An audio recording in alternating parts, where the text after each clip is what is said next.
Bonjour à toutes et à tous et merci de nous retrouver sur Sciences Po Télé pour cette première émission de l'année 2012, l'émission Témoins de campagne qui décrypte au jour le jour l'actualité de la campagne présidentielle.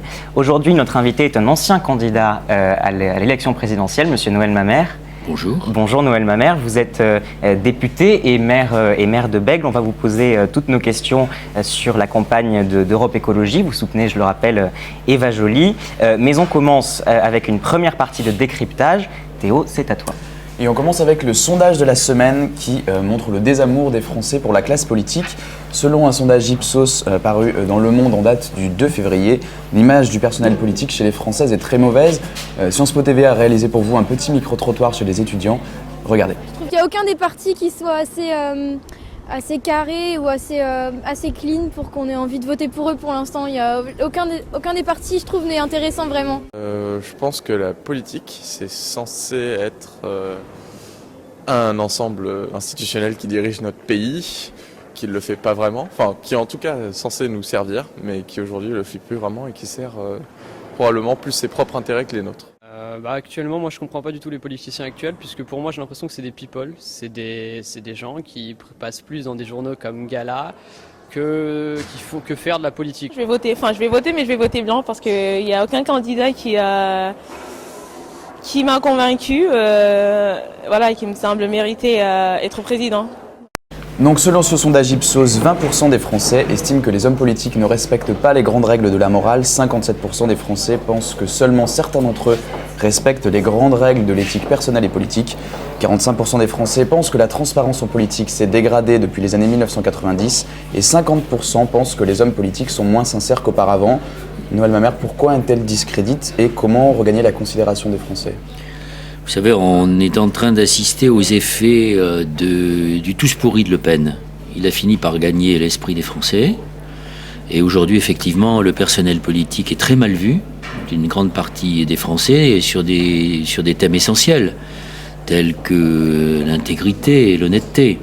Donc je pense qu'il faut... Et c'est à nous, responsables politiques, de démontrer que le personnel politique français n'est pas du tout l'image que l'on s'en fait, qu'une très grande partie des élus, qu'ils soient dans les mairies, les conseils généraux, les régions, à l'Assemblée nationale, sont des gens qui sont honnêtes, qui sont dévoués, qui croient à la cause publique et qui croient à leur rôle, à leur mission d'élus. Ce que l'on peut dire, et je l'ai dit ici à Sciences Po, c'est que le personnel politique, et c'est ça le vrai problème, n'est pas le reflet de la diversité sociale de notre pays. C'est-à-dire que accèdent aux fonctions politiques, même celles de base, dans les mairies, des hommes et des femmes qui viennent pratiquement des mêmes milieux sociaux. Il y a très peu de carreleurs, de carrossiers, de maçons dans les élus locaux, parce qu'on ne veut pas payer le prix de la démocratie en sous-indemnisant ceux qui donnent 6 ans de leur vie au bien public. Et puis il y a très peu d'immigrés à l'Assemblée nationale, trop peu de femmes. Les seuls blacks qui sont présents à l'Assemblée nationale, ce sont des hommes et des femmes qui viennent des territoires d'outre-mer. Alors est-ce que l'enjeu de la campagne finalement c'est pas de moraliser la vie politique et de changer cette image des candidats ? Et moraliser la vie politique, ça veut dire quoi ? Est-ce que vous considérez comme moral qu'un ministre de l'Intérieur, devant un syndicat d'étudiants créé par le SAC pour lutter contre le bolchevisme et la subversion, c'était créé par M. Focard et M. Pasqua, que cet homme qui est ministre aussi, qui est aussi ministre des cultes, remette en cause le principe de l'universalité, et donc de l'universalité des civilisations. Il n'y a pas de civilisation supérieure aux autres. C'est l'Allemagne de Goethe qui a produit les camps de la mort. C'est la civilisation occidentale qui a produit l'indigénat.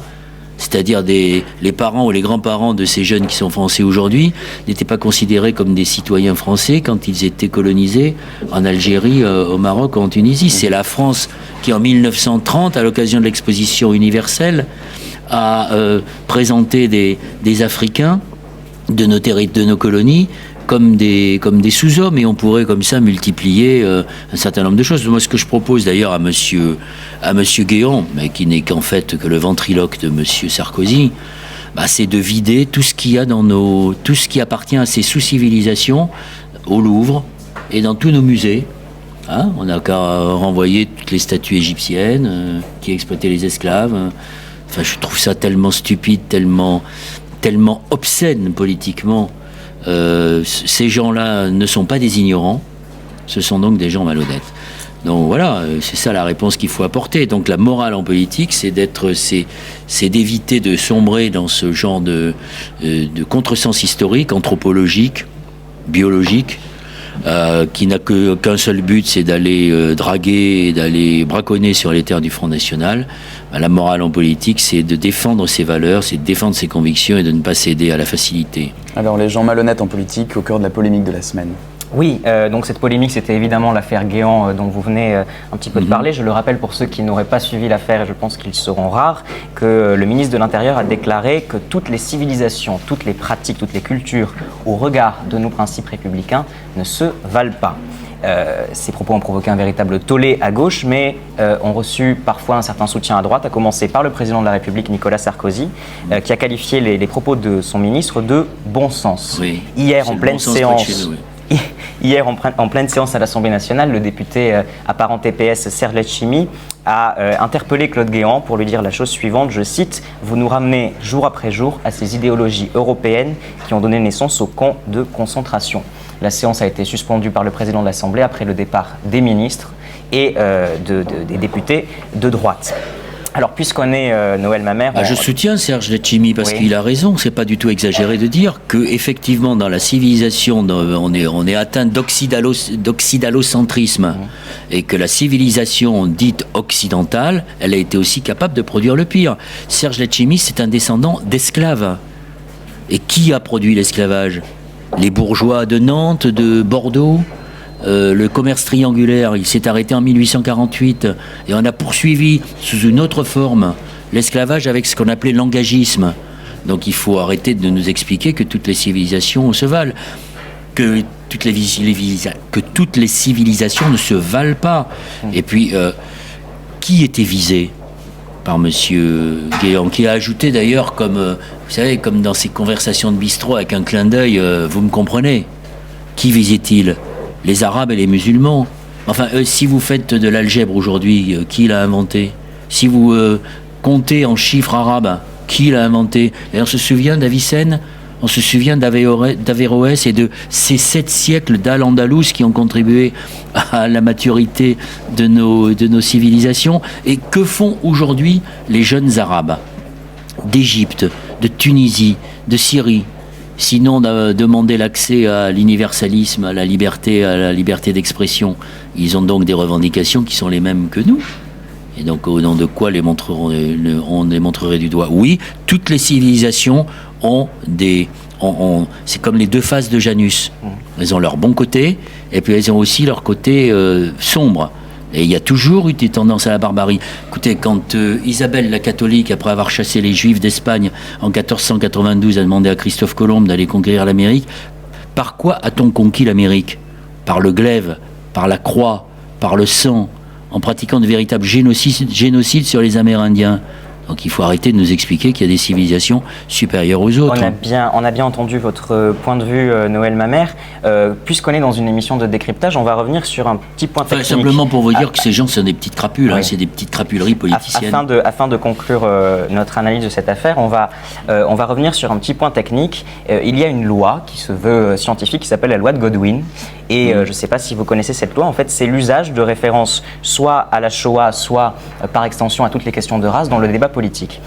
Claude Guéant semble avoir succombé, si je puis dire, à cette loi, à ce point de Godwin. Et Serge Letchimy a répondu dans le même sens en parlant des camps de concentration. Est-ce que vous ne pensez pas que ça va pourrir ou du moins entacher le climat de cette campagne jusqu'en avril ? Mais bien sûr que ça risque parce que ça risque déjà le débat il est empoisonné.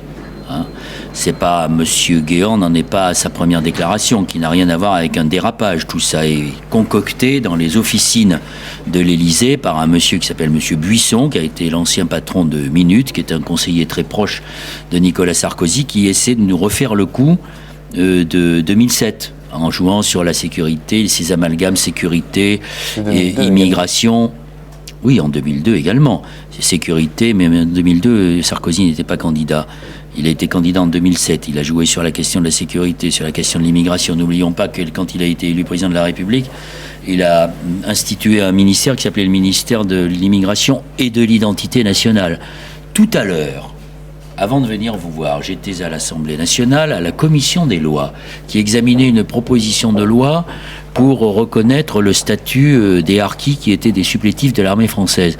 Il y a des députés de droite, et non des moindres, qui sont à la branche la plus à droite de la droite, hein, c'est ce qu'on appelle la droite populaire, qui ont dit, mais voilà, les harkis, c'est des Français, encore plus Français que les autres, parce qu'ils ont donné leur sang pour la France.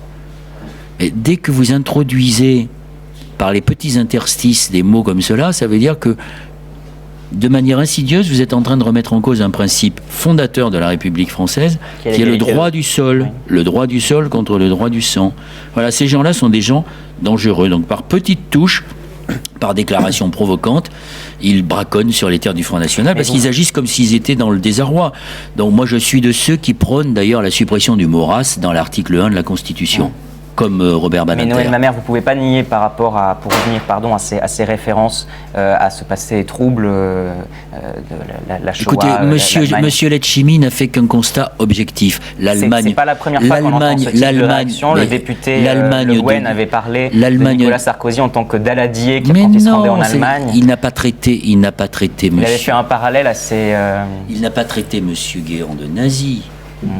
Il a dit que lorsque l'on s'aventure sur le terrain fangeux de l'amalgame entre les régimes politiques et les civilisations et que l'on fait des différences de nature et non pas de degré entre les civilisations, on se trompe parce que des civilisations considérées comme plus élevées que d'autres, comme respectant mieux les droits de l'homme que d'autres, des civilisations et des pays, des nations extrêmement cultivées, je pense à l'Allemagne de Goethe, ont été capables de produire aussi des camps de la mort. Donc, M. Letchimy a raison, il n'a jamais traité M. Guéant de nazi. On a compris, donc voilà le point de vue. On va terminer rapidement cette première partie avec le débat de la semaine qui...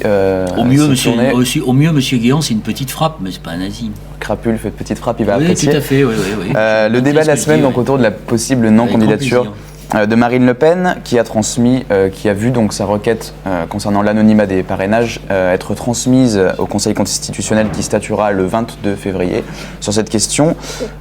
Sa présence est quand même nécessaire au premier tour de la présidentielle, étant donné qu'elle représente entre 15 et 18% des intentions de vote, ce qui fait un peu moins d'un cinquième de Nathalie Arthaud a récemment déclaré qu'elle souhaitait la présence de Marine Le Pen, qu'elle n'était évidemment totalement opposée à ses idées, mais qu'elle souhaitait la présence de Marine Le Pen dans cette élection pour la qualité et la garantie du débat démocratique. Je ne représente pas Nathalie Arthaud ici, je représente Eva Joly, donc je vais vous répondre. Je trouve que dans notre pays, il y a des gens qui votent pour le Front National, que c'est en fait une sorte de courant de pensée.